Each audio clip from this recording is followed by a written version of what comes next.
이 책의 어떻게 보면 최대 장점은 고려불화를 볼 수 있는 고려불화를 많이 모았다는 거거든요. 그러니까 제가 늘상 얘기하는 건데 굳이 내용을 알려고 하지 마라. 그 자체가 영험하다. 그리고 여러분이 몰라서 그러는데 고려불화 제가 예전에 괴불 얘기할 때도 그런 얘기를 좀 해드렸었는데 우리나라에 있는 모든 괴불 아십니까? 마당에다가 이렇게 놓고 크게 거는 절 마당에 놓고 하는 밖에 거는 그 괴불들은 모두 다 영험해요. 왜냐하면 수백 년 동안 비를 한 번도 안 맞은 거기 때문에 비를 맞으면 괴불은 끝납니다.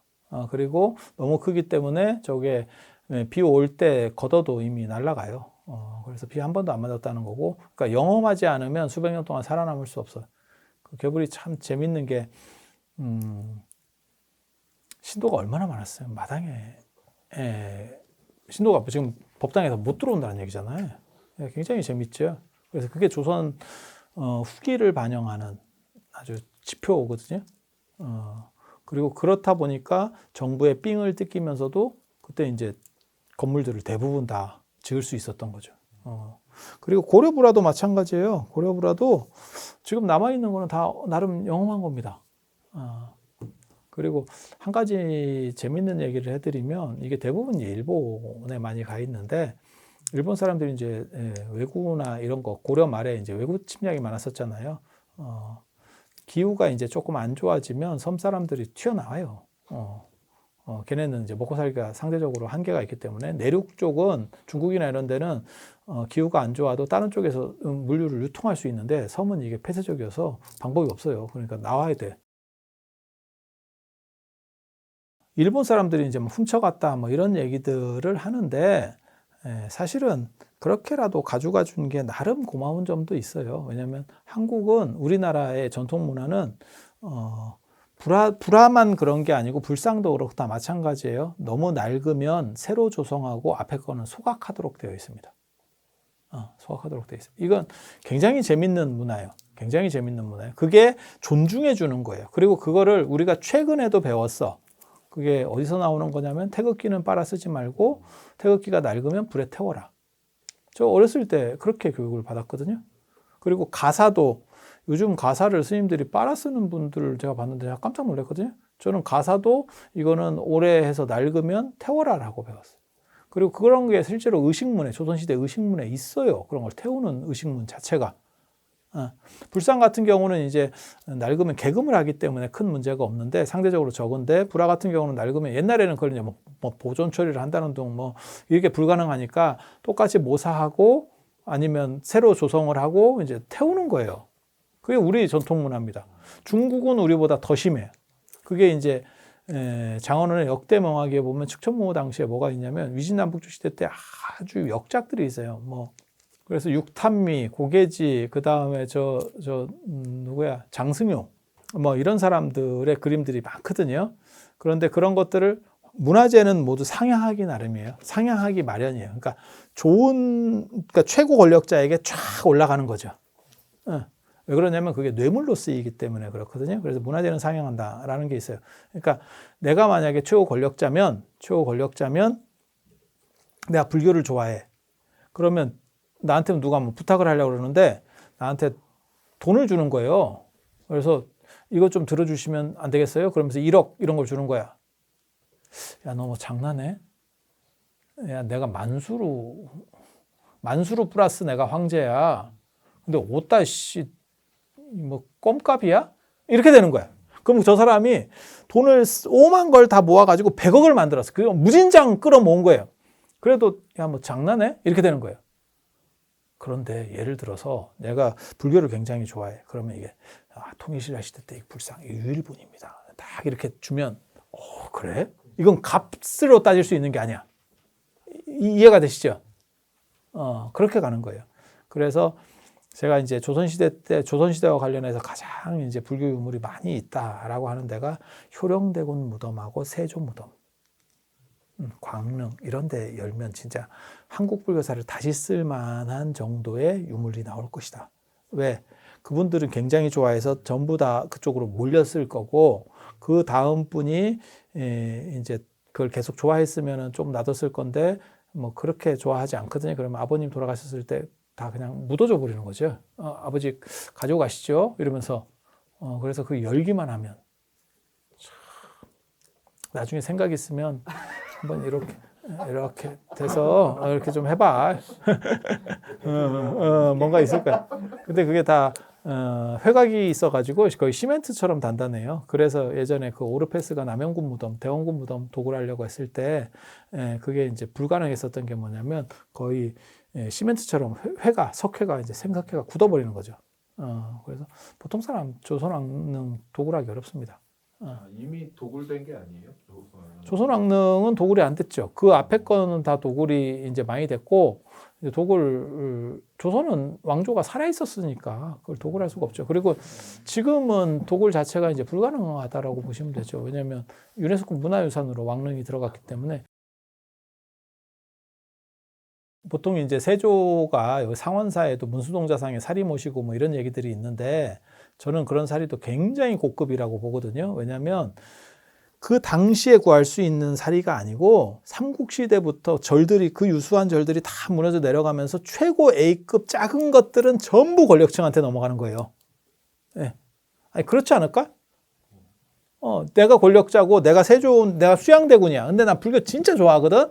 그러면 저 사람이 나한테 뭔가 이렇게 로비를 하기 위해서 돈이나 이런 건 보이지도 않아. 야, 내가 너보다 100배, 1000배 많은데 뭔 개소리야. 이제 이렇게 나오니까 저쪽에서는 뭐냐면 이거 그 암흑의 그 임금께서 모셨던 그 불살이 그겁니다. 그거. 이런 식으로 갖고 온다고. 이해가 되시죠? 그러면 상황이 달라지죠. 그건 눈 돌아가는 거죠. 그건 돈으로 따질 수 없는 거니까요. 그래서 문화재라고 하는 것은 가치 기준이 달라서 영원부터 무한대까지. 원래 문화재는 그렇게 보는 거거든요. 그래서 예전에 그런 거 있잖아요.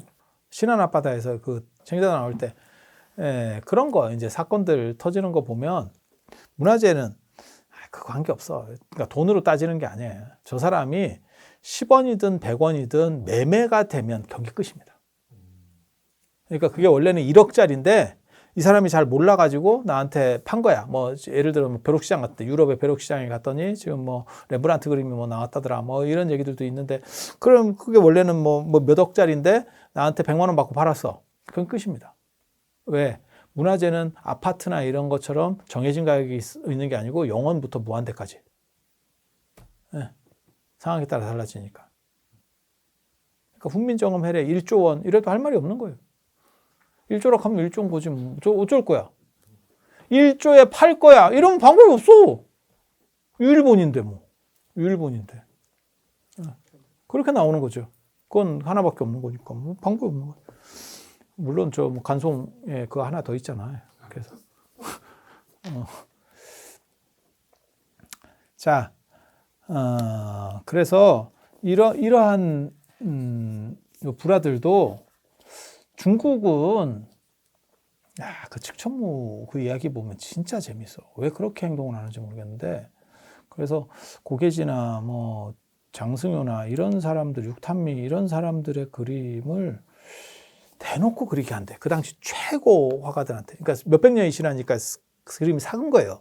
그러니까 그거를 그 위에다가 대고 모본을 만드는 거야. 모본을 그러니까 그 당시 최고 화가야. 그러니까 그냥 야매가 아니고 최고 그림을 그리고 그 앞에 거를 태웁니다. 소각 영역이 떨어진 거예요. 근데 그 장원원의 역대 명화기에 보면 그걸 빼돌린 놈이 있다는 거지.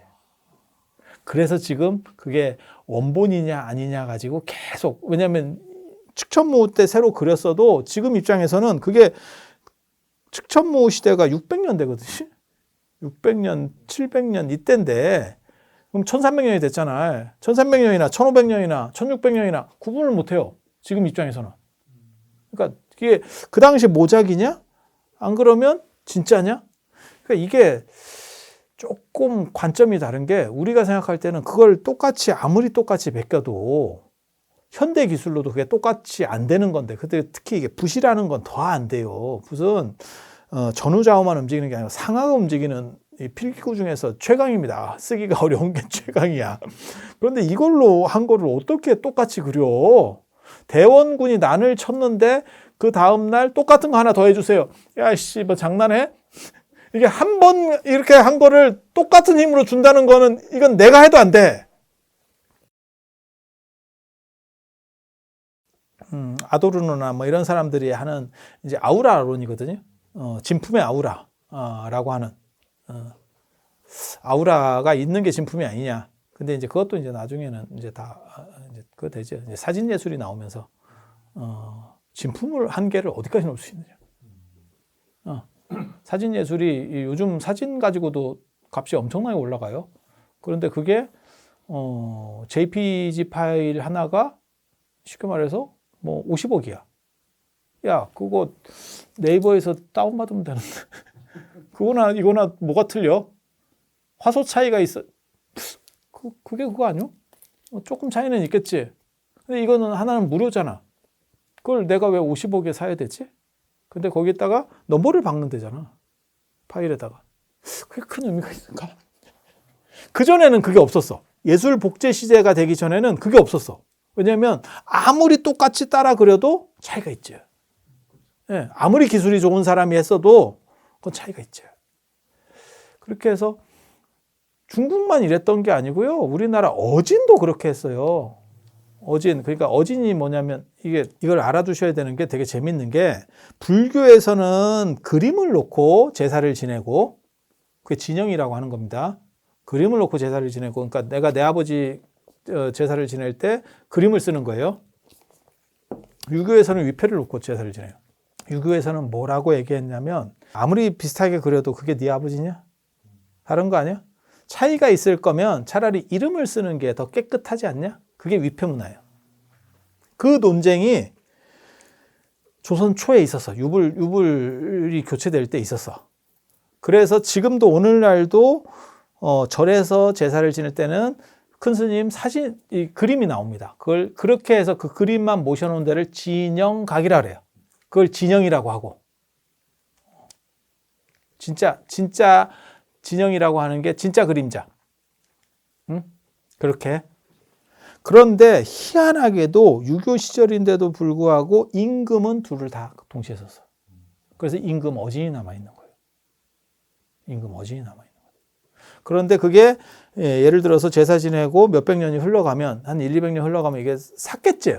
아무래도. 삭으면 후손으로서 성의가 없는 거거든. 그러니까 그걸 다시 그려야 돼. 그때 무슨 얘기가 나오냐면 임금 수염을 샌다라는 얘기가 나와요. 그러니까 똑같이 그리기 모사하기 위해서 앞에 사람이 그린 거 수염을 세는 거예요. 근데 그게 굉장히 어려운 게 뭐가 있냐면 옛날 사람이 수염이 한 이만큼 내려오잖아요. 요거를 붓으로 한 방에 내려간다는 게 보통 필력이 아니면 안 돼. 볼펜으로는 이게 안 어려운데 붓으로는 이게 두껍게도 될 수 있고 얇게도 될 수 있고 이게 지 멋대로거든. 그렇게 해서 최대한 똑같이 그리고 앞에 건 소각입니다. 그러니까 우리나라에 있었으면 이 고려부라는 남을 수가 없어요. 그러니까 뭐 어디에 뭐 묻히거나 이런 거 외에는 근데 묻히면 이런 건 다 사가버리니까 그래서 어디 뭐 상량문에 뭐 어디 뭐 벽 속에 들어가거나 천정에 들어가거나 뭐 이런 특이한 경우 아니면 존재할 수가 없어요. 근데 일본은 되게 재밌는 게 같은 동아시아 문화권인데도 불구하고 일본은 새로 조성을 하면 옛날 거를 창고에 짱 박아요. 우리는 소각인데. 우리나라에는 오래된 가사도 없어요. 다 태우니까. 다 태워요.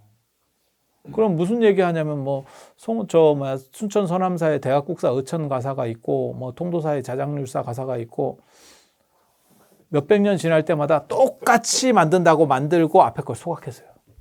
그래서 저게 다 조선 후기 가사예요. 만약에 자장률사 가사가 존재한다면 그게 자장률사 게 아니고 삼국시대 신라의 비단이라고만 하더라도 그 자체로 국보예요. 왜냐하면 그거는 그만큼 귀해. 견직물은 남아나질 않아요. 몇백 년만 놔둬도 그냥 다 사가버리는 거기 때문에 그렇게 생각하면 무구정방 대다란이경 뭐 이런 거 우리 알잖아요. 그게 고려시대 거거든. 그런데도 그걸 초특급 국보 이렇게 인정을 하는 게 이제 뭐 그게 이제 목판본이고 뭐 이래서 그런 부분도 있지만 만약에 통일신라나 삼국시대 게 있다라고 하면 이게 완전히 뒤집어지죠. 그냥 나오는 순간 국보예요. 근데 저런 물건들이 지방문화재도 안 된다, 지정이 안 된다라고 하면 아, 이게 조금 생각을 해봐야 되는구나 라는 게 있지. 그래서 이게 지금 생각해 보면 옳지 않은 판단 같아요. 그런데 예전에는 그렇게 모시는 것이 가장 존중하는 거다. 그래서 대체시키고 소각해 주는 거야말로 최고로 대우를 해주는 거다. 잘못해서 그것이 남아있게 되면 무슨 문제가 벌어지냐면 훼손될 수도 있고 그 다음에 약간 이렇게 굴려질 수도 있고 약간 이렇게 격이 떨어지게 되는 거죠. 그런데 일본만은 특이하게도 그거를 딴 창고에다가 수장고에다가 그걸 계속 모시더라 라는 거예요. 그래서 일본이 과연 동아시아의 문화 전통 안에서 완전히 다 이해될 수 있는지도 저도 잘 모르겠어.